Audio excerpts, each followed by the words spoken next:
Good morning, ladies and gentlemen. Distinguished guests, it's my great pleasure to welcome you this morning to the Baker Institute to discuss global competitiveness and the Texas economy. This has been a very important topic this election season, and one in which the Baker Institute is meaningfully engaged. Our McNair Center for Entrepreneurship and Innovation, our International Economics Program, and our Tax and Expenditure Program, among other programs we have, all offer timely and relevant policy analysis and recommendations related to economic growth. Each year, the Institute welcomes important figures from the public and private spheres to address economic and business issues. If you're not already a member, here's my pitch, my only pitch this morning. If you're not already a member of the Baker Institute Roundtable, I highly recommend that you become involved, and you can visit our website, bakerinstitute.org. We have a very distinguished panel today, to state the obvious, representing leaders from the public and private sectors, as well as academia. Congressman Kevin Brady has spent nearly 2 decades representing Texas's 8th congressional district. He currently serves as the chairman of the influential House and Ways Committee. Mayor Sylvester Turner has served for nearly a year as mayor of Houston. He has already demonstrated his commitment to promoting Houston's economic growth and business development, and recently led an important delegation of Houstonians to Cuba to begin exploring the process of fostering business ties and trade between Houston and Cuba. Jeffrey Immelt has served as chairman and CEO of General Electric since 2001. GE is one of the world's largest and most admired companies, and Mr. Immelt is consistently ranked among the world's best CEOs.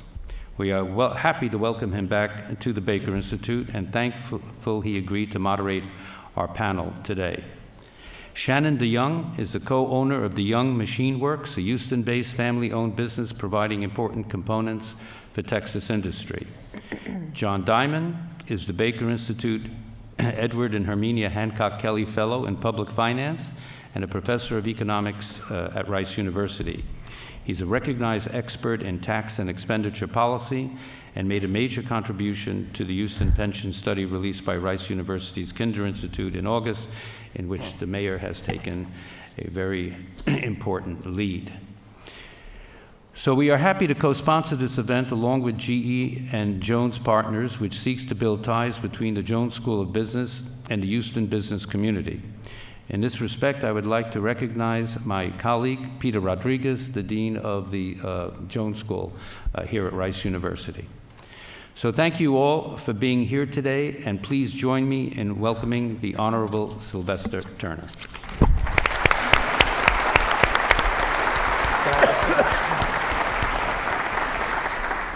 I know I'm mic'd up, so I was just going to sit right there in the chair. No, thank you, Mr. Ambassador. Let me say it's my pleasure to be with you and to the distinguished panel. And as the ambassador said, I've been the mayor of the city of Houston for almost 1 year. Being a native Houstonian, I think we can all agree that this city has changed quite a bit over the last 25 years.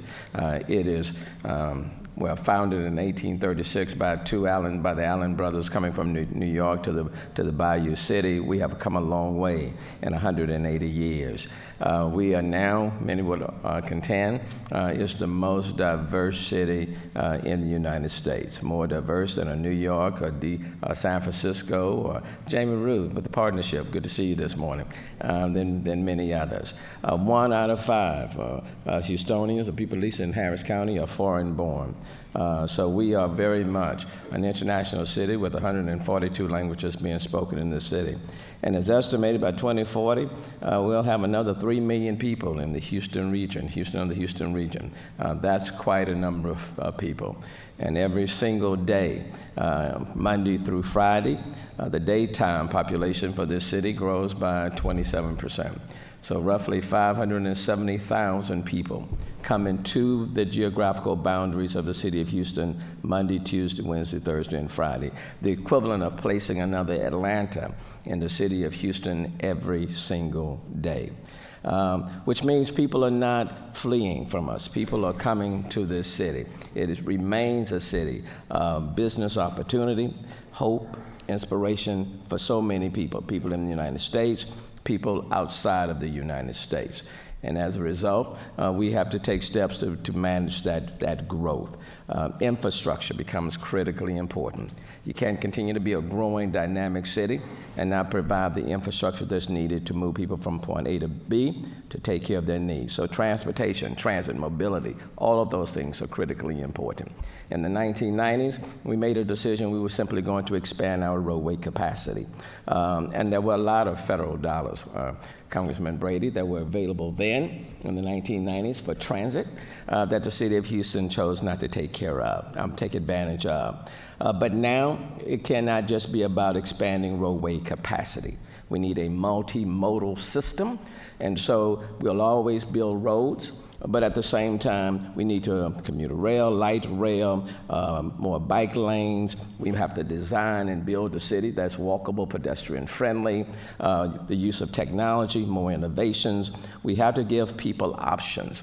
And then as the Panama Canal is opened up, there are going to be a lot of products that have to be moved in addition to people. And so we need a transportation grid that can meet our needs. And of course, that leads to greater opportunities. On the aviation side, when you look at what's happening at Intercontinental, billions of dollars are being spent there. And it is an economic engine. Hobby is now an international airport. We're one of 2 cities in the country with 2 international airports within our geographical limits. We're one of 4 cities around the globe that have direct flights to 6 continents. New York can't make that claim. San Francisco can't make that claim. DC, Atlanta can't make that claim. City of Houston can, because we are a can-do city. And then let's not leave out Ellerton Field. It is destined to be a space sports center, and there's a lot of business development and opportunities that are taking place at Ellerton Field. Oftentimes people focus on Intercontinental and Hobby. We overlook Ellerton Field, but it is poised for great opportunities. The healthcare delivery system in the city of Houston continues to expand. More opportunities. Texas Medical Center is looking to expand by almost a third. Our educational institutions, just like Rice and the Baker Institute. So proud of Rice, but I'm a proud Cougar, University of Houston. But it's always good to be on Rice campus to talk about University of Houston. So opportunities abound, even on the athletic side. And then I love Rice. And then, of course, on the athletic side, look at the venues that we have. Not many Sioux cities can boast about the venues that we have and the opportunities. Super Bowl coming on February the 5th. I still am praying that the Texans will pull it around. You know, we just keep believing in this city. But over 1.1 million people will be coming to the city. We will again be put on the international stage. And so let me just wrap up by saying Houston is an oil and gas town. It has been. We're the world energy capital of the world. We are. That's not changing, but we are so much more than that. We are oil and gas, but at the same time, when it comes to art and museums, we are expanding. When it comes to parks and green space, we're expanding. When it comes to the health delivery system, expanding. Tourism, convention, and conferences, we're expanding. When it comes to the petrochemical, manufacturing, innovation, we're expanding. And so we are oil and gas town. And not too long from now, I'll be flying to South Africa for their World Energy Conference. That's why I don't have on the tie, so please pardon me. But then it's it's Friday anyway. So, but the point is that when we look at the city of Houston and look where we are not just competing against Dallas, San Antonio, and Austin. We're not just competing against New York, San Francisco, Pennsylvania, or Philadelphia, or Atlanta. We are competing against cities across the globe. And in order to be competitive, in order to compete, we have to be competitive. We have to have a regulatory framework that's inviting. We have to have a city that works with business, not against them. And we have to showcase who we are and where we are going. And this is a city, I will argue with you, that is very much on the move. Thank you. Great.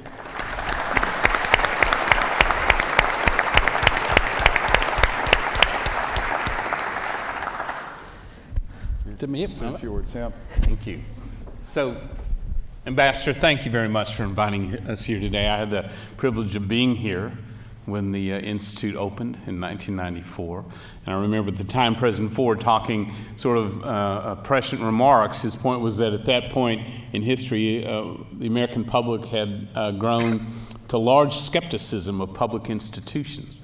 We're looking for institutions that could lead reforms and have public discourse, such as the Baker Institute. And with your leadership through the years, I think the Institute succeeded all of its original dreams. Thanks for your leadership there.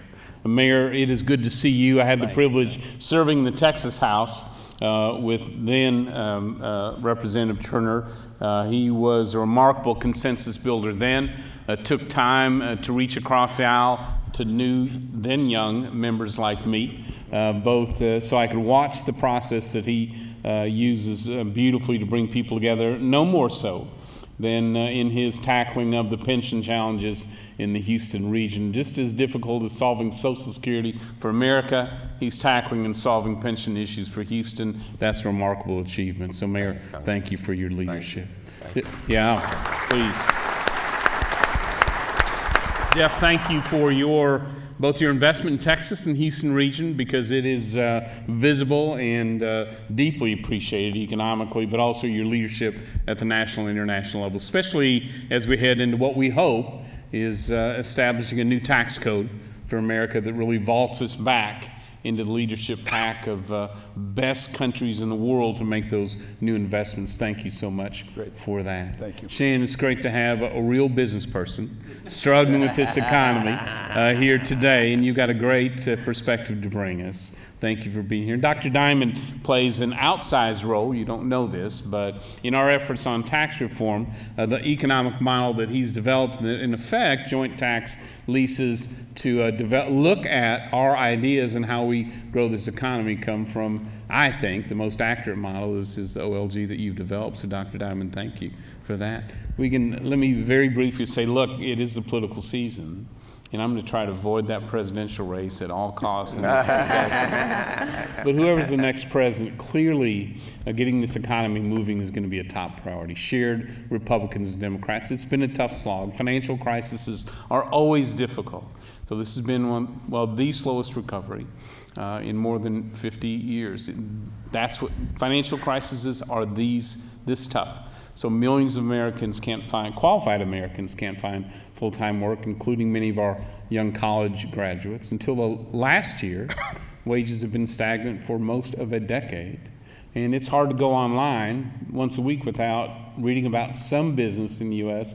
considering moving their manufacturing, research, or headquarters overseas.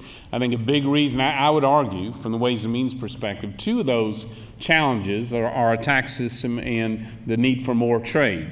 And for Texas, which is made for trade, and Houston even more so, we can spend some time talking about where we need to go on there, but I will just briefly tell you, early this year, House Republicans decided that elections aren't just a contest of personalities, they're a contest of ideas.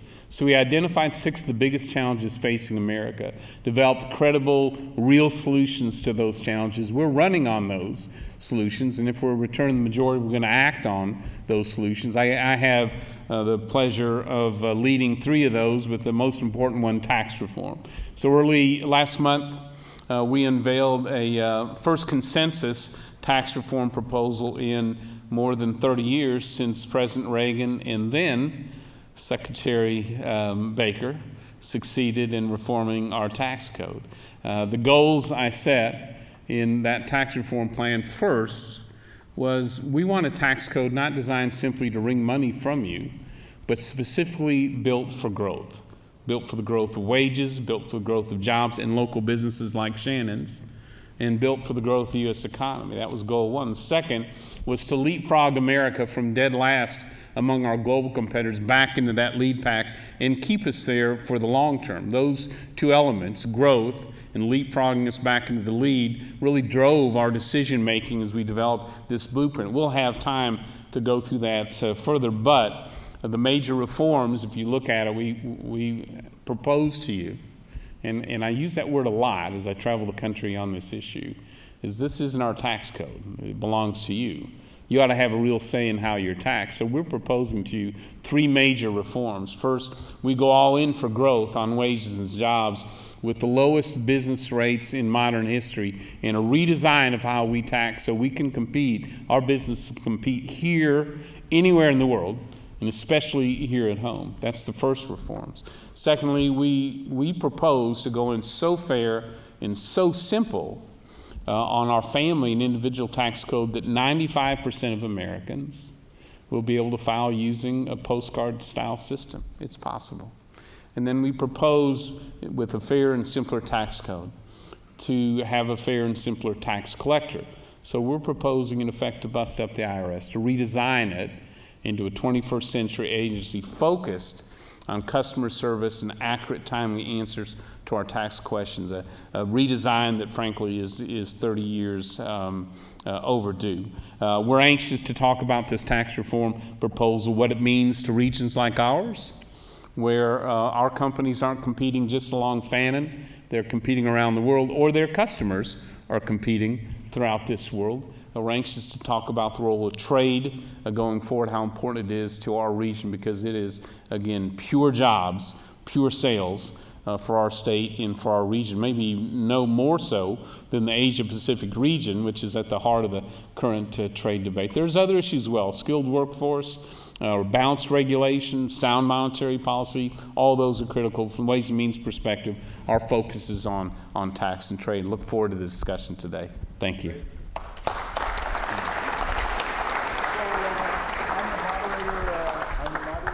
I thought it'd be great to be in Houston because it seems like we never get enough media attention in this town. So I thought it'd be fun to be here today. What I'm going to do is just kind of maybe throw out a few ideas, but then what I really want to do is nurture a conversation up here. G's maybe the country's biggest industrial company, about $120 billion in revenue. We're the second biggest exporter, maybe the biggest manufacturer in the country. More than 60% of our revenues go outside the United States. We do business in 185 countries around the world, and we have probably 30 countries outside the United States that we do at least $1 billion in revenue. So a big manufacturer, big R&D spender, big part of the fabric of the country. When I travel the world, I see the following things are necessary to create growth. Infrastructure really matters. Training and education, finding ways to establish people to really be able to do the modern jobs. Regulatory reform, we just simply put too much of a burden on small business, on big business to make the right investments, and really a focus on small and medium businesses. We really need this heartbeat of the country to be effective. And when these 4 things take place, when you have good infrastructure, good training, a very vibrant small business, more constructive regulations, those are the things that are necessary to create a manufacturing job that pays $25 or $30 an hour, the right kind of middle-class jobs. You have to be doing that kind of work. So I see that every place, but it's equally important in the United States. The last thing I'd say, just in the context of what Chairman Brady just talked about, is just, I was a math major in college. Rice has a great math curriculum here. I just give, every citizen should have a little bit of math in their head, right? The current economy, let's say, we haven't had 1 year with more than 3% GDP growth since 2006. At the current GDP growth, you solve no problems, 0. You can't solve Medicare, you can't solve Social Security, you can't solve anything. The way the economy works today is you have a consumer economy that's reasonably robust. With 0% interest rates, it should be, right? When money's free, consumers buy things, that creates 1.5 or 2% GDP growth. And then you have a capital investment part of the economy that's very dormant. So the formation of small business, the capital reinvestment, since the financial crisis has not kicked in yet. That's how you get a GDP that's growing in excess of 3%, is you need both the consumer and the industrial piece. So you say, what can you do maybe to nurture this? Tax reform is at the top of the list. What the chairman said is we have an old code. It makes it difficult to see how investments are going to take place and pay back. And that's why when we talk about tax reform, it's not just a gift to business or anything like that. It's really trying to create the liquidity, the reinvestment that's so important to help the economy grow again. So we all need to be rooting for that, because a 2% GDP growth simply isn't going to get it done. The last thing I would say, it's great to be in Houston. This is between the medical city, the oil and gas industry, the energy industry. Both Texas and the city of Houston have been fantastic to GE, so it's great to be a part of this community. And with that, I get to be Charlie Rose now and ask some questions. So thanks. So, John, I'm gonna start with you, because you think about some of the things both the mayor and the chairman have spoken about this morning, whether it's on tax reform or pensions or things like that. Give us, what's it going to take to grow in this part of the world? What's it going to take to grow nationally? And how does public policy intersect with that? Well, interestingly, both the mayor and Chairman Brady have worked on issues that I study. And usually, when I study an issue and write about it, I'm guaranteed that the politicians won't listen. That's especially true when you work on a presidential campaign. But interestingly, so I wrote a piece of the report for the Kinder Institute's report, and my two main things that I said need to happen, the mayor has adopted in a really a well-crafted plan. Say that one more time. A plan you deserve a lot of credit for. So one of the things about growth is infrastructure, and city pensions have been constraining us from investing enough in Houston's infrastructure in a big way. And so he's made a first step. Now we're taking a little bit of a victory lap, but this is just a first step. And the point I'd like to make is that it's the end, your mechanism, your corridor mechanism is what I was most impressed with. And so one of the recommendations I had made that you did not take was moving to a defined contribution system. And the reason I made that was to avoid the uncertainty. But your corridor mechanism would get us out of that world of uncertainty. And so that's why overall as a plan, I think it's very productive. On the federal side, we have a corporate tax system that is still stuck in the 1940s. The highest corporate tax rate in the world. Growth consumption growth is not going to come from the United States. Our companies need to be marketing their goods around the world, and to do that, we need a corporate tax system that allows them to do that, not one that has the highest corporate tax rate in the world, that encourages them to park money overseas and never bring it home. And so the chairman's the corporate reform under the GOP's blueprint reform is actually very good. It reduces the rate, which is important.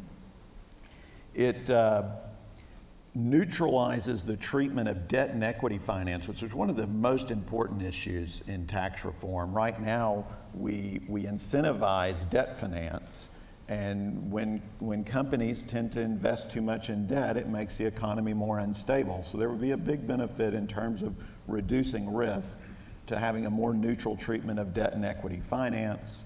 And lastly, it would also help solve the problem of multinational companies competing abroad. And those three issues, along with increasing our infrastructure investment, get us a long ways towards being more productive. We still have Social Security to solve, and Medicare, the whole budget deficit. I mean, we're looking at a budget situation, an unsustainable budget that, deficits are projected to go from basically 2.9% of GDP in 2016 to CBO projects they'll be 8.8% of GDP in 2046. Obviously, we can't go down that road. We're going to have to find an off-ramp onto a more sustainable budget policy. So, and then, as you mentioned, regulation. I mean, that's always a key. Yeah. Shannon, you represent small business here today, and just describe the challenges you're facing. You're in the energy cycle. It's a tough cycle right now, and what do you need to see, or what help do you need? So I think just to give a little bit of background, we produce, we machine critical parts for the oil and gas industry. So medium-sized parts. And we are a just-in-time manufacturer from the perspective of we receive a print, we quote that print, we manufacture that part and deliver it to our customers. The challenges obviously are large at this point because we do primarily support the oil and gas industry, but I think it's really twofold for us. And I own the business and run the business with my husband, so we laugh sometimes and say, okay, well, what keeps us up at night? And I will tell you the two things, and we discuss manufacturing parts as we're falling asleep at night. Not very exciting, but we can name every part. Sounds like we fun. Can, yeah, That's we right. can name every part and You should everything. text me, 'cause I think about the same thing. Good. Yeah. Well, and it's all part numbers on top of it, so.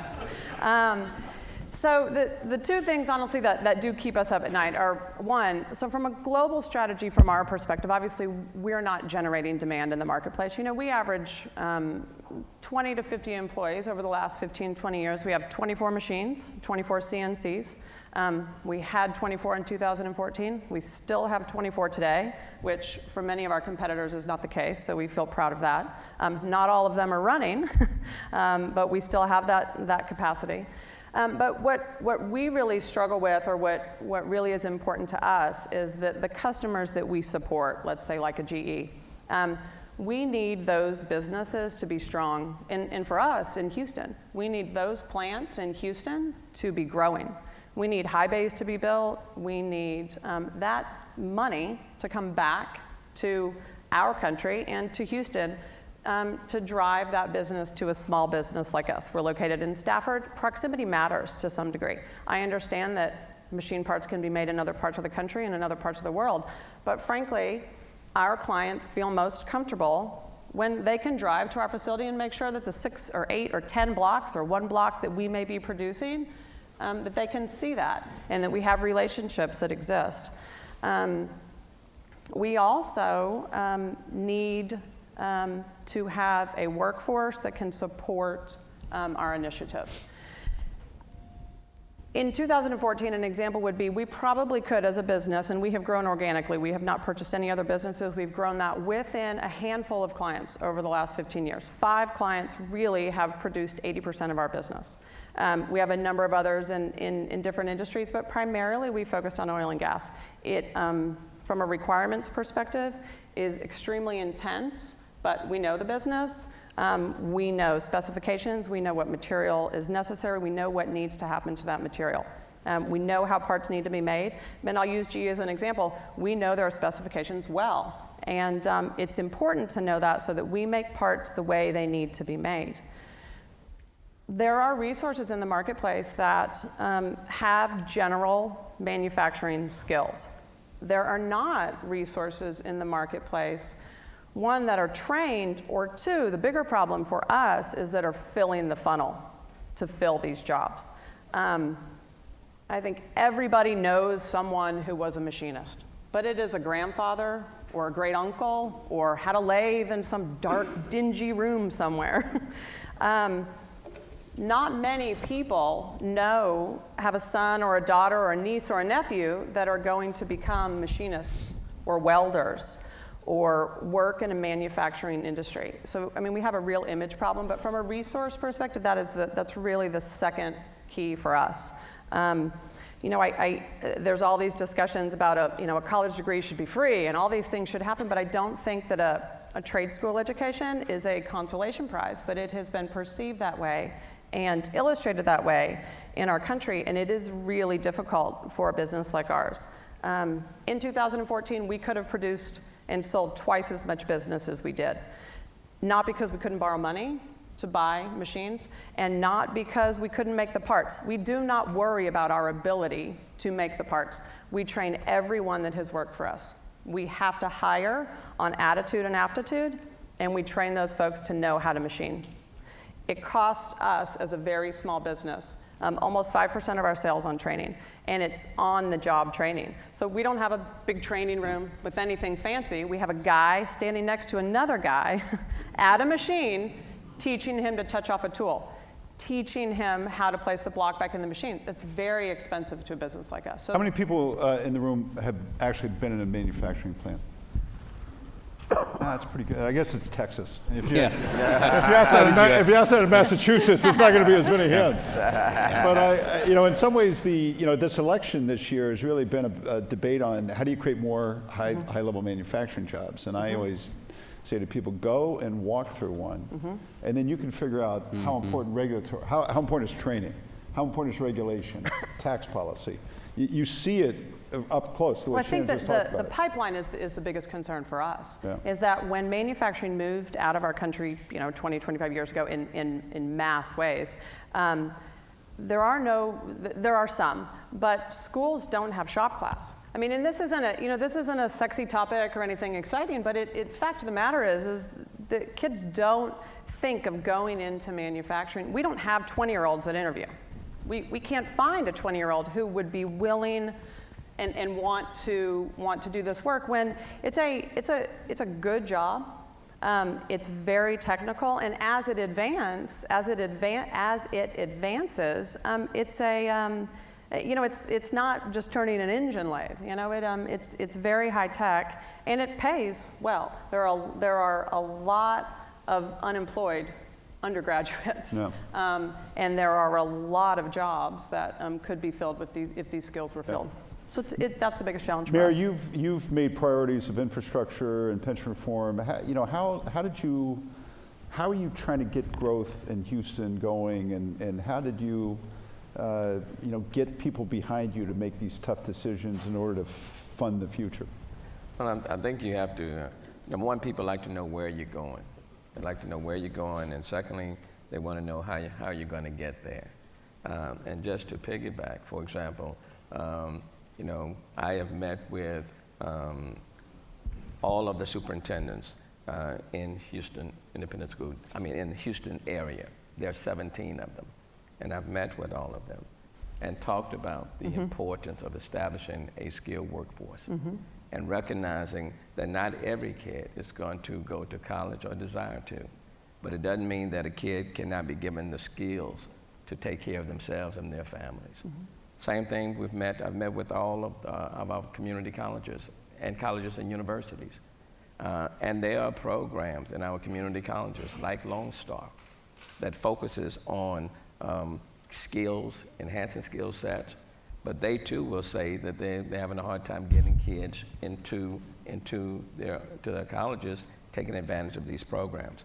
So in large part, I think we have missed marketing and promoting to a lot of our kids and letting them know that there are many ways that you can get to the ultimate end.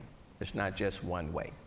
But we haven't done a good enough job of that, of speaking to them, and I think we should. At the same time, you got to let people know, this is a growing, dynamic, vibrant city. It is. And so you got to market what you have. And that's why, for example, today, heading to South Africa for the World Energy Conference, okay? Again, to highlight the city of Houston and who we are, trying to encourage people to come to our city. The World Petroleum Conference hadn't been here in 30 years. Okay, but if we can get them back, we're competing against Vancouver, just Houston and Vancouver, just those two. But if we can get them here, again, we can showcase what we have, and that's critically important. But in order to get people here, I think they want to see a city that's financially healthy. Okay, they don't want to keep seeing in the news or reading the news or on their iPad or on their phone that you're in a budgetary hole. That's not good news. And so you remove those budgetary problems, and we work to do that. They don't want to keep hearing that, you got pension issues, because for them, that may mean if you got pension issues, you're coming after them to help pay the tab. And so you have to move that issue out of the way, okay? And then at the same time, you want to be able to take care of that growth, to promote that expansion, to be competitive. And so you can't put constraints on yourself that constrains your ability to be competitive.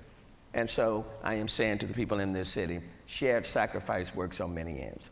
Shared sacrifice works with respect to employees. Shared sacrifice works with respect to people that live in this city, as well as businesses and everybody else. All of us have to participate in order to keep our growth going and to keep our city dynamic. But what's important is that we have to promote who we are, what we have. If you ask many people outside of the city of Houston, is city of Houston the most diverse city in the country? I think people will probably say, no. I mean, I was at a small little conference and meeting in Philadelphia not too long ago, and I was on the program, and I said, Houston is the most diverse city in the country. And the mayor of New York and the mayor of LA were in the audience, and they kind of just looked up at me, and I said it again. But most people don't recognize that. So we have a lot within our city that small businesses, medium-sized businesses can take advantage of. And then lastly, before becoming mayor, state representative, I was a partner in a smaller law firm. I left a large one, went to a smaller one, okay? And it was hard time, in many cases, trying to break in, okay? Trying to break in. But you have to have the capacity, you have to have that tenacity. You do need that skilled workforce to make it happen. 32 years later, the firm's still around and doing well, okay? Yeah. So I understand exactly what you're saying, but there's a lot of human capital in this city. This is primarily a young city, and there's a lot of human capital in this city. But we have to find better ways of reaching them and letting them see the opportunities that exist and not placing a stigma on certain jobs that can really, really help them to move from where they are and provide them with a lot more down the road. Great. And all jobs, where they're capable. And lastly, let me just say this. We have our summer youth program, okay? We had a lot of jobs available, okay? We had some kids, didn't have a job, who came in, they looked at the list, and they said, we don't want those jobs. We don't want to do that. But what was even worse is that we had some parents who came in and said, we don't want our kid doing that job. Well, what the heck? You didn't have a job when you walked in. You're going to leave out and you still won't have a job. And what I've said to some, this is not Luby's.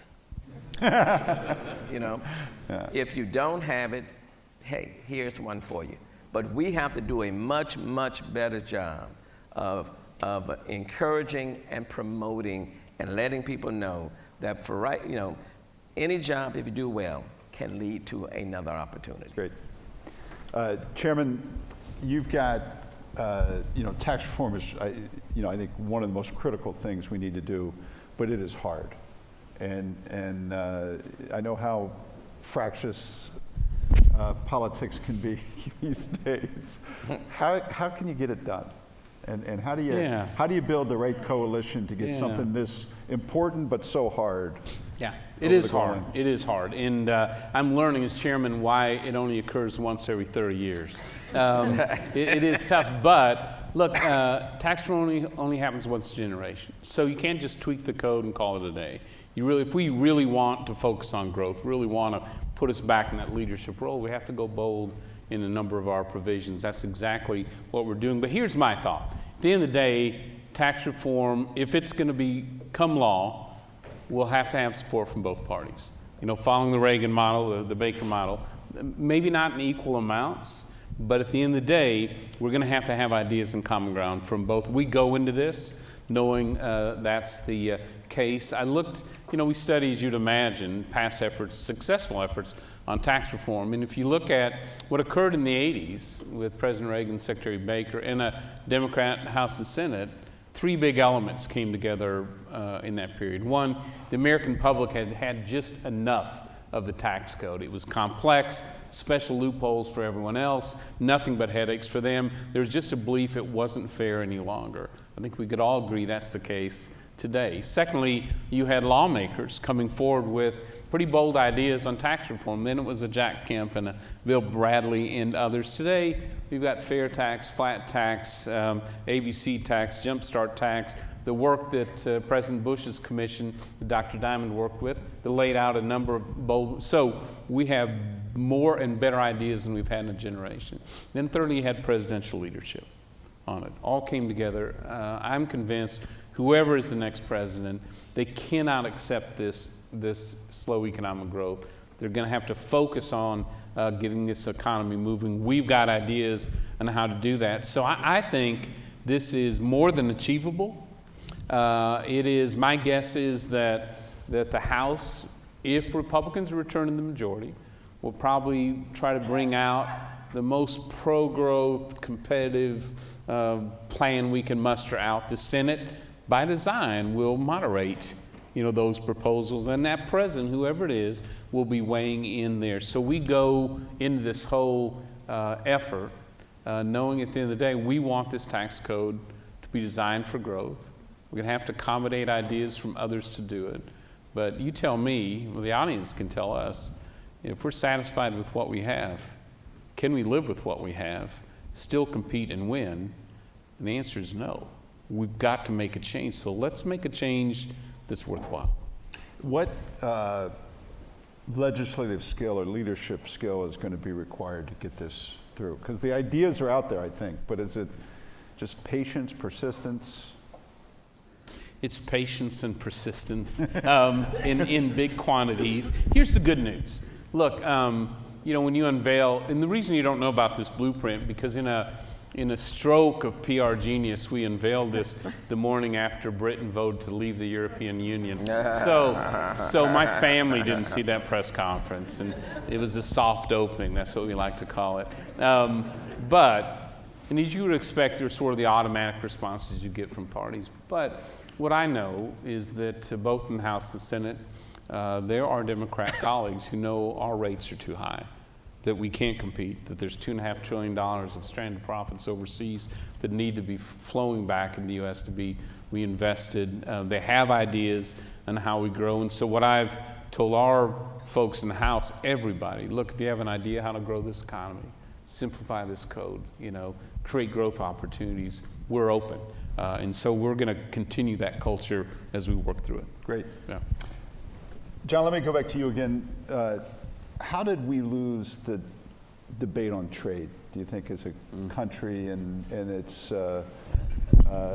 how do we get it back, and how do you see how do you go forward given all the toxicity around globalization and trade? That's a really good question. The mayor's going to South Africa, right? So you sit here and say you've got a U.S. mayor in an important city who's going to South Africa to intersect with a bunch of other companies, yet pick up the newspaper and it's a bad word to think about globalization and trade. So, yeah, it's an issue I keep thinking about, and I keep trying to figure out, because when I teach an intro to economics here, we teach comparative advantage, and you produce what you have a comparative advantage in, which implies you need to trade. And so then I start thinking about, well, what's changed with globalization? I think the sticking point is that we used to just talk about trade in goods and trade in capital. So we had goods and capital moving, and you could make the case a little more easily. But with the Brexit vote, I think part of the problem is that now we also have labor being mobile. And I think when you see people coming in, it does create an extra stigma that's been hard to get past. And so if we need to work somewhere, we need to work on reducing those stigmas, recognizing the winners and losers, because when you have movement of people, you will have winners and losers. If we bring in high-skilled people, we're going to have almost all winners. The research in economics shows that you bring a high-skilled person in, they're going to produce more than an extra high-skilled job with their ideas. You bring a high-skilled person in, it increases the numbers of patents, not reduces them. Whereas when you bring a low-skilled person in, there's a direct trade-off. Usually a low-skilled person will reduce the wage of another low-skilled person or immigrant. And so the effects of bringing in high and low-skilled immigrants has different effects on different people. I think recognizing winners and losers, creating policies to offset some of those losses, could help us get back in front of the trade issue. But I think the main impediment we're facing is one dealing with the movement of labor across borders. Chairman, you want to take a crack? Yeah, at this one? look, we're in this about as tough for trade, as tough a challenging time as we have had in a long time. Both of our presidential candidates are wrong on trade. But what we know, there's two big arguments here. One is an economic one, which is the world's changed. you can't merely buy American. You have to sell American all throughout the world. And we're very open, but oftentimes other markets have those American need not apply signs. They put pretty sophisticated barriers up, not just at the front, but interior as well. And so these trade agreements essentially insist, if you're going to sell one way into our country, we're going to sell two-way on a level playing field into yours. We're remarkably successful when we do that, and you know the numbers, but a country we have a trade agreement in, those citizens buy 12 times as much American stuff as a country next door that we don't have an agreement with. So these are really good customers when we get them. We've got to make the case better there economically, but also I think we've forgotten the basis of trade. This is, free trade isn't, like free speech doesn't refer to the cost, it refers to the freedom to trade, to buy and sell and compete anywhere in the world with as little government interference as possible. It's at the heart of our free enterprise system. We're remarkably good at this. And so as I watch their presidential candidates, I keep thinking they're missing the point. Trade isn't about Mexico, Canada, China, or others.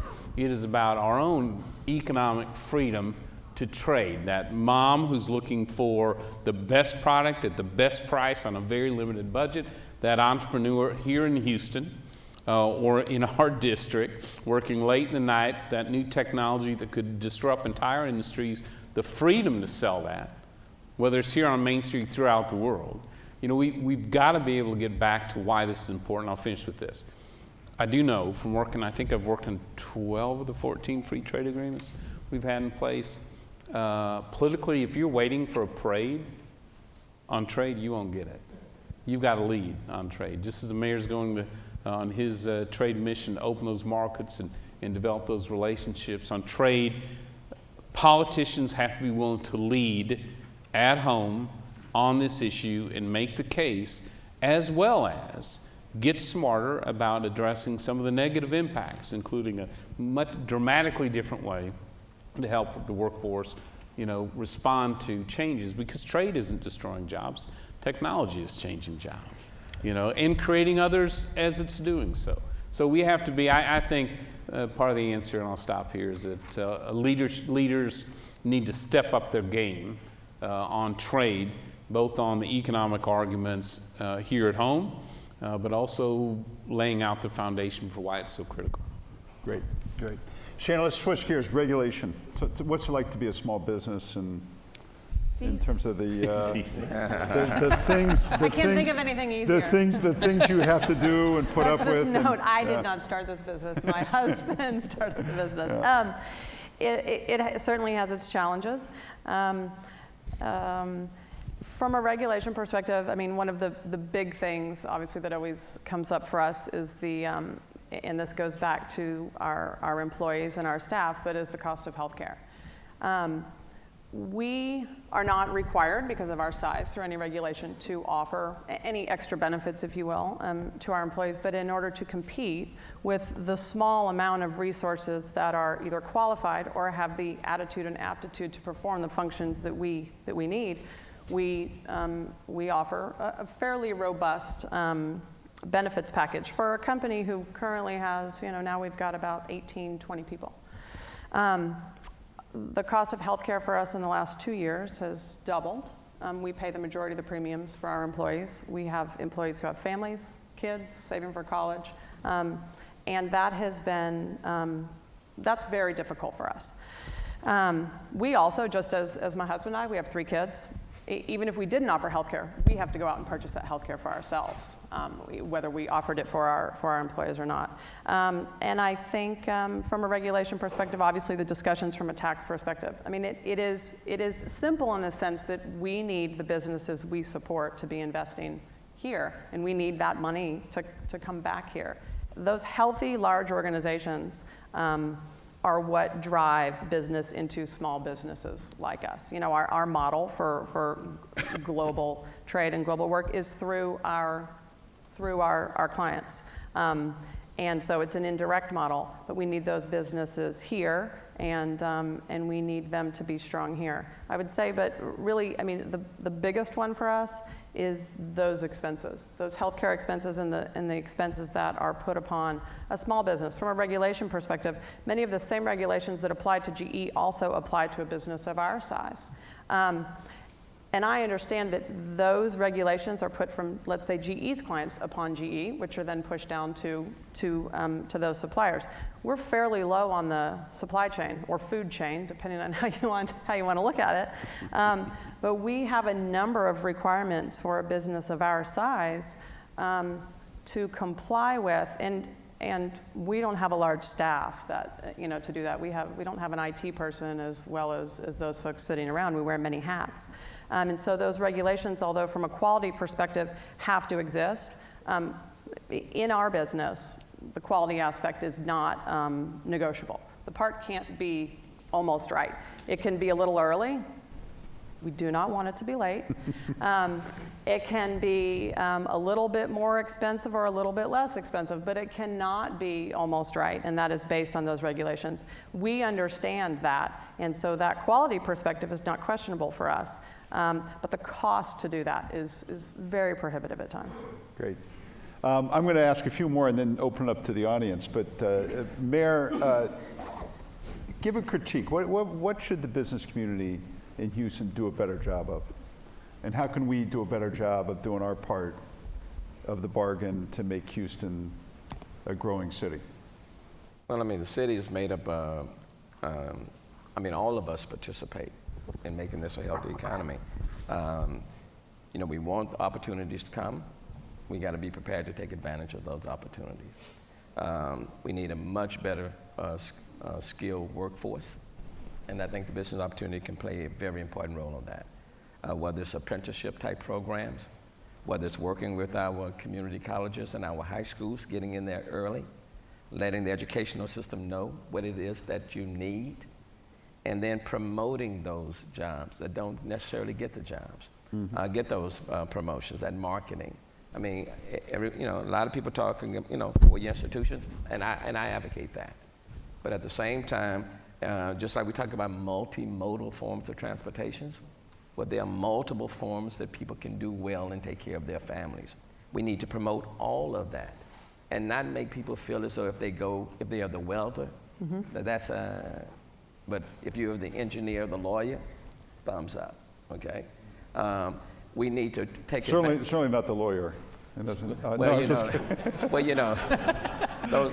lawyers, though I'm one of them. But at the same time, there's a lot of human capital that's in this city that we're not taking advantage of. We are a global city. We are highly diverse. We say we're diverse, but you cannot just be diverse and not be inclusive. So you can be diverse, segregated, separated, and apart. Or you can be diverse and inclusive. And the business community has to be inclusive from top to bottom, top, middle, all the way through. That's an important message. And then we have to promote our diversity and be proud of who we are. We are an international city. You can travel in this city any given day and travel the globe. And when you go outside of the United States, a few weeks ago we went to Cuba. They like the fact that we are highly diverse. That was positive. I'm sure I'll get the same thing in South Africa, okay? We're trying to get the World Petroleum Conference here. Well, who are the people that's going to be voting on that?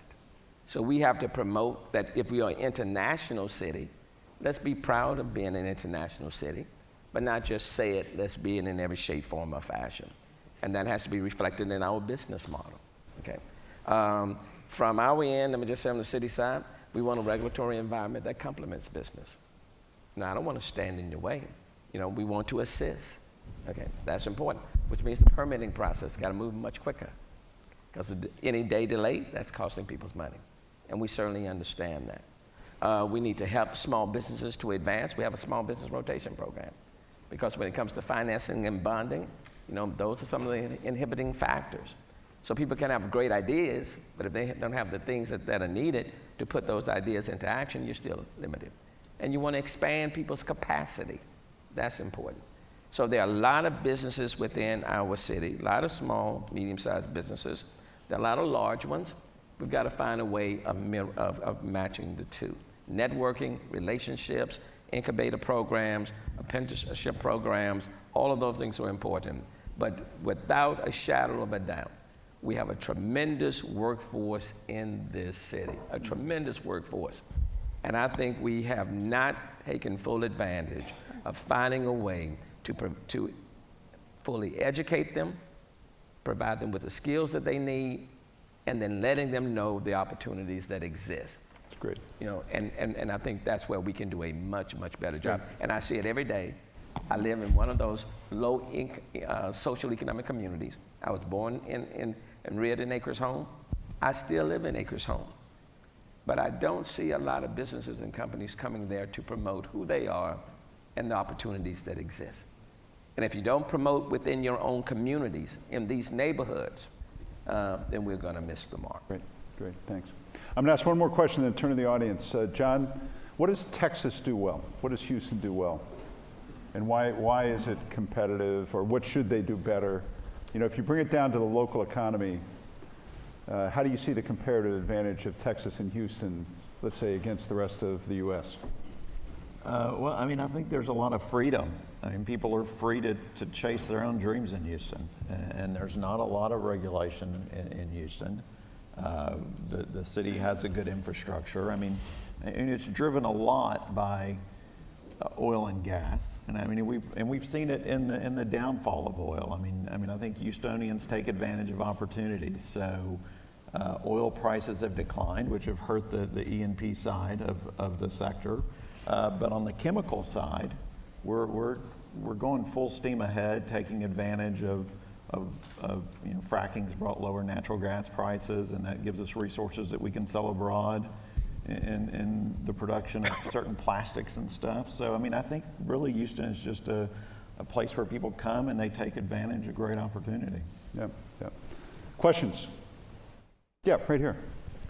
Bill Arnold with the Jones School. I served in the Reagan administration at the Export-Import Bank. A few months back, the charter expired of the bank.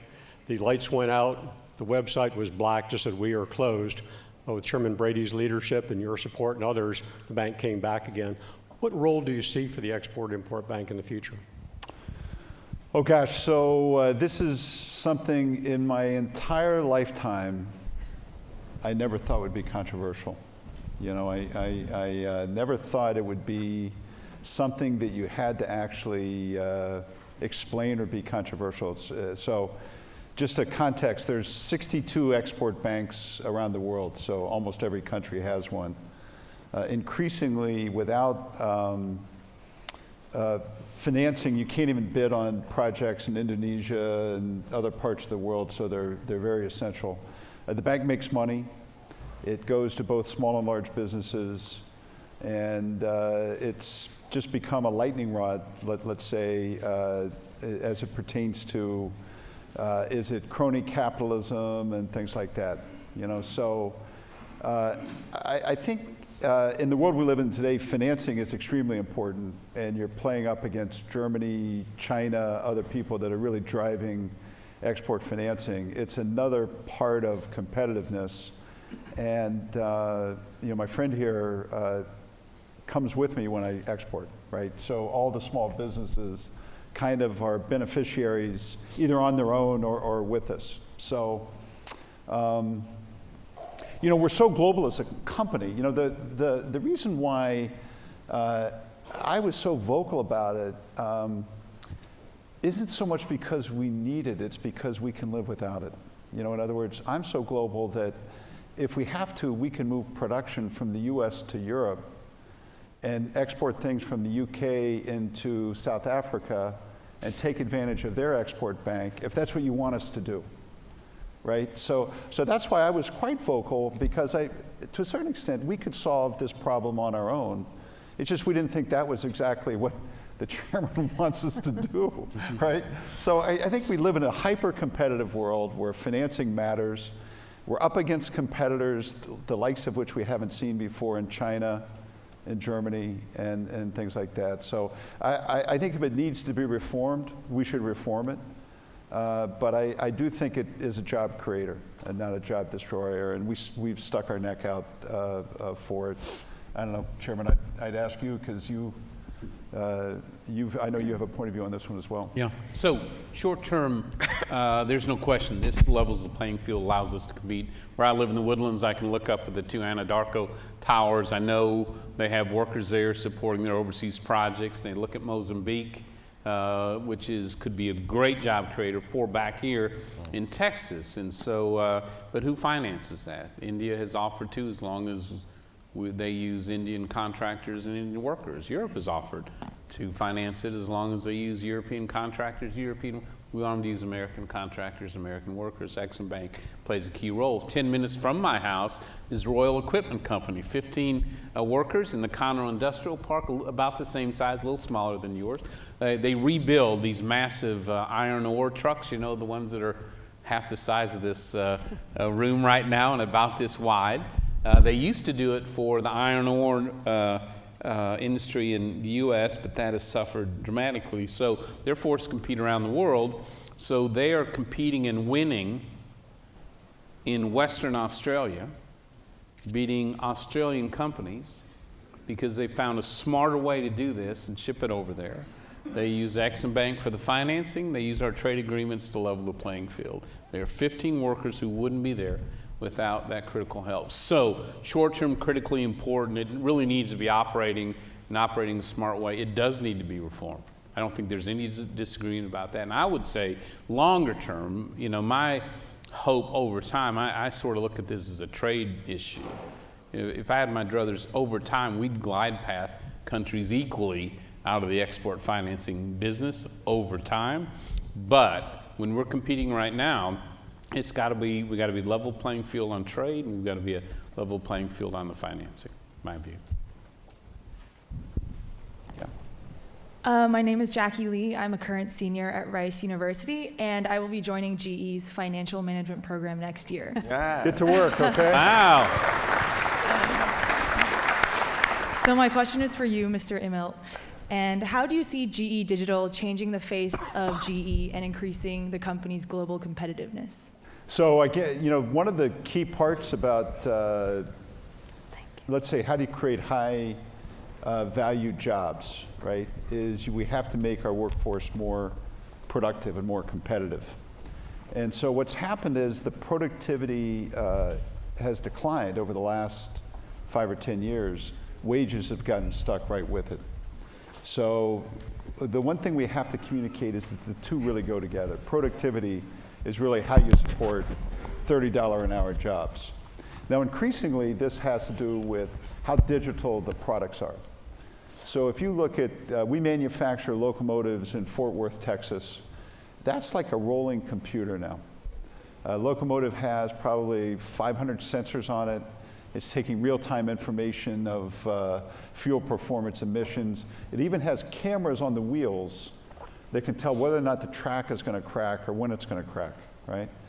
So that's all what's, you know, all the buzzwords you read about big data or Internet of Things. Just think productivity, think uptime, think value. And then on the manufacturing side, we're using a lot of the same technology to do additive manufacturing and more productive manufacturing, so that when you put those two things together, I think the good news of what the chairman said is, you know, we can compete here against anybody in the world. You know, one of my jobs is for somebody new that's joining GE is to say, you don't need to be afraid of anybody, anywhere, anytime. You're going to be competitive, we're going to win. We're going to go capture these markets, whether in South Africa or China. You don't have to be afraid. But one of the key things about that are these investments in digital. So you're going to join, you're going to learn how to code if you don't know already. And all the people that are joining with you, it's everybody new that's joining our company is going to learn how to do their own applications and make their way with all this new technology. It's true not just for you, but if, what the mayor was talking about. When we recruit production workers, they're going to spend probably 2 or 3 years, and they're going to work half the day at GE and go half the day at a community college. And they're going to learn at the same time, production workers, how to program, how to work with computers, because that's the way that they're going to be, that we're going to be able to create products, and they can make $30 an hour, or $28 an hour, or $32 an hour, which is important for all of us. Other questions? Yeah, right here. Yes, sir. Gulf of Mexico is a big driver of economy, and recently there's significant regulatory changes that will affect our ability to do business in Gulf of Mexico, perhaps.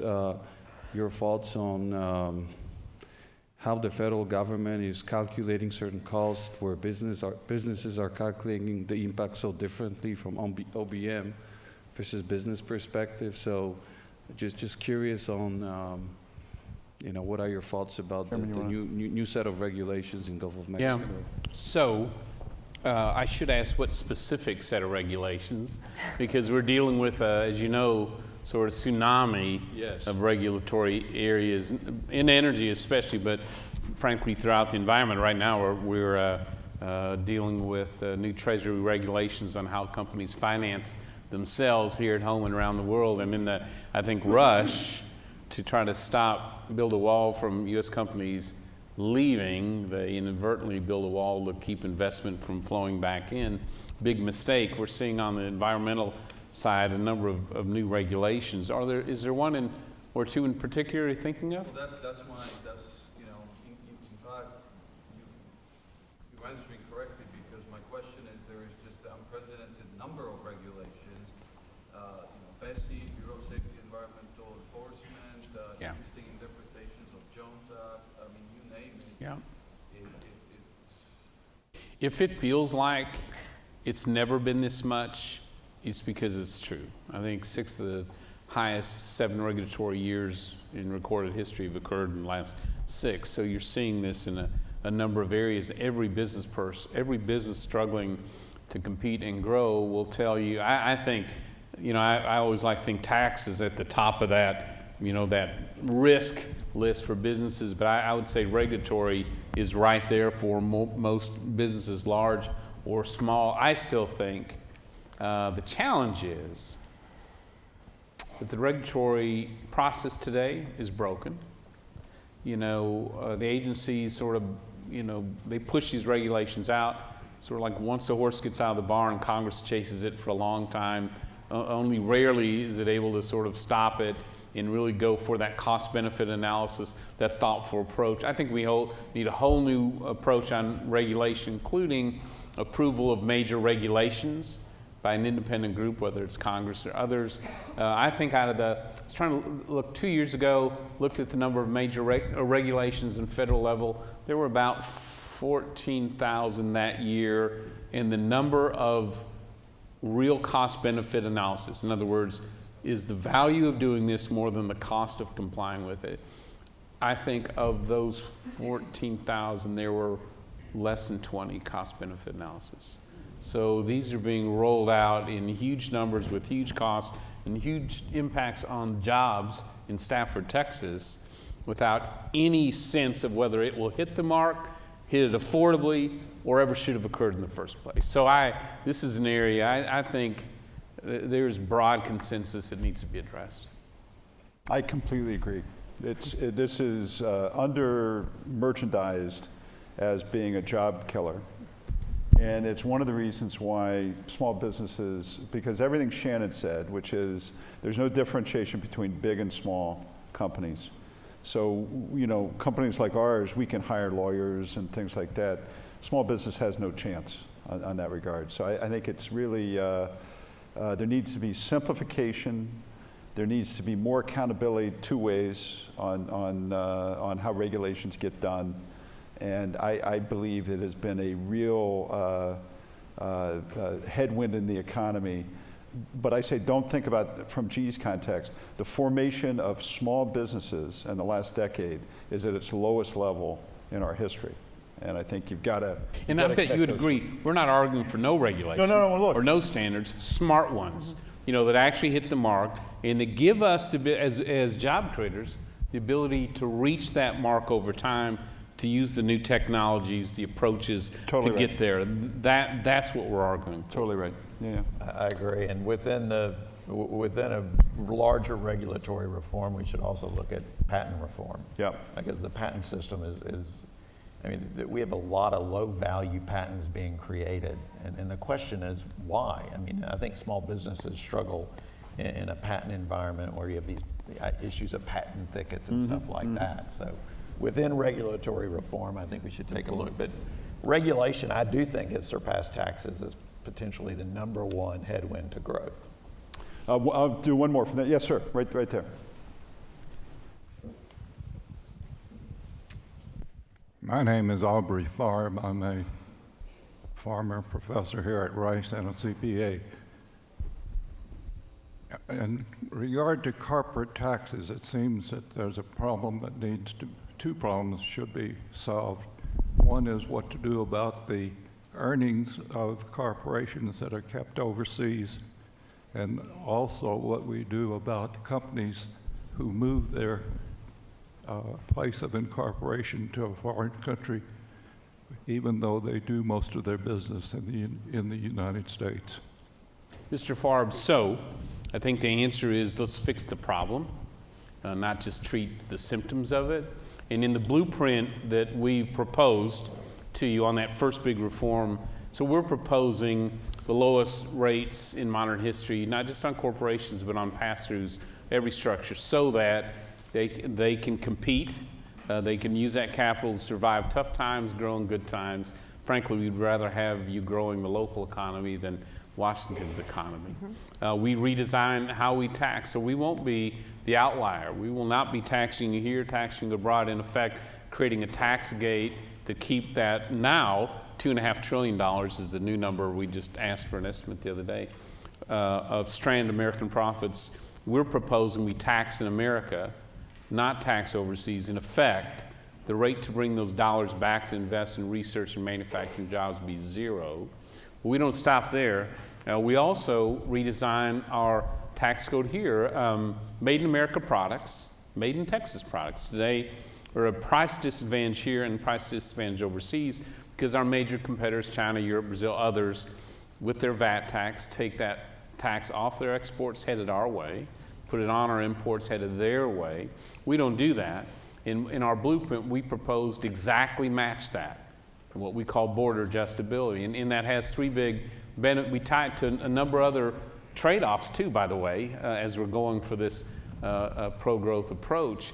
But the result of that, to your point, is one, it makes sure that competition in the future is based on price and quality and service, not tax codes. Allows us to dramatically simplify the international tax code, which, as Mr. Immelt and his tax team will tell you, is stunningly complex. But here's the big thing, to your point, it virtually, the rates, the redesign, and what we call that border adjustability, virtually eliminates any tax reason to move jobs, manufacturing, headquarters overseas. In fact, just the opposite. Most economists believe it creates huge incentives to bring those investments back home, and certainly ensures that when GE is looking at that next new product and project, and they're ranking where the best places in the world to put that is, it ensures America's in that top 2 or 3 rankings, which is where we need to be. Well, does that take care of what's accumulated overseas already? Yeah, it is. We're proposing a fairly low tax to bring those dollars, existing $2.5 trillion back home.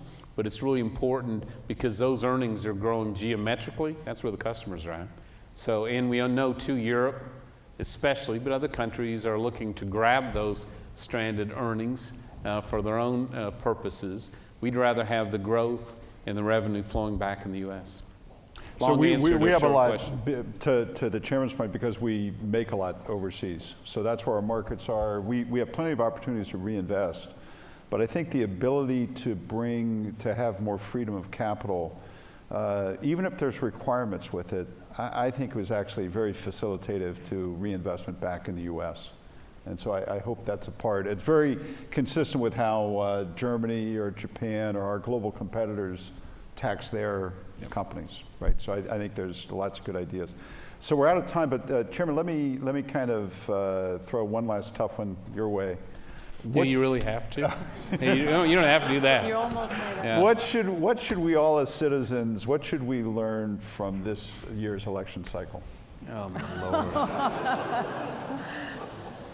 We talk about the Texans at all and just sort of fix that problem? No, because we all love our country. We all want to be part of the solution. So how do we learn, and how can we all do a better job? Yeah, boy, I don't know the answer. Here's the thought, though, and it applies to both parties. Anger is a poor fuel. Look, you don't build your family out of anger. You don't build your business out of anger. You don't build a country out of anger. And so while it may have some short-term benefits for both parties, it is unsustainable fuel. We really, and this sounds very Pollyannish, but I'll just tell you, I think we're hungry for really bold, positive solutions and ideas on how we fix the biggest problems going forward, the big problems going forward. I think people are just disgusted that the gridlock, it's not just gridlock, it's a refusal to address the biggest challenges that you can't do in your home, your business, your community, period. And we manage somehow to get away with it.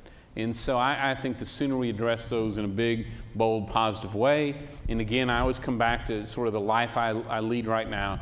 I have the best job in hell. That's sort of how I describe it. So I'm with you. yeah, do you? Yeah. So my main job is not to smile around Paul Ryan. That's my main job. I hate this job, Speaker. It's horrible. So, but you talk about leadership. So in 1 year of his leadership, we have brought forward the first comprehensive tax reform blueprint, the first overall reform on health care, Medicare, Medicaid, and after the election, we're bringing out Ways and Means a full-term solution on Social Security. Not that you have to agree with any of those solutions, but the point being, his argument to us, and I think it's a compelling argument nationwide, is that let's make every year a contest of ideas.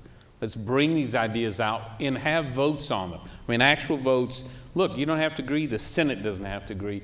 Let's show that we're really serious about tackling. I think in a period where the whole world is going populist, the whole world's going nationalist, they're all going isolationist, they're all headed that direction. I think you got to break that cycle with something bigger and bolder and more positive, and that's just my view. Great. John, thanks for your great work and ideas. Shannon is what makes the economy work. You know, I've in 15 years as CEO, every business in GE has gone through a cycle. That's why they call them cycles. They do come up again, you know. So trust that. Yeah, that's reassuring. We're a big player here in Houston, Texas. Thanks for your hospitality. 3% growth is what we need as a country. Yeah. Innovation, competitiveness, productivity. We need growth. So that's what this morning's been about. Thanks to Rice. It's been great to be here, and thanks for a good morning. Thank you. Thank you. Thank you very much. Enjoyed it. Yeah, thank you very much. Thank you. It was Great meeting you.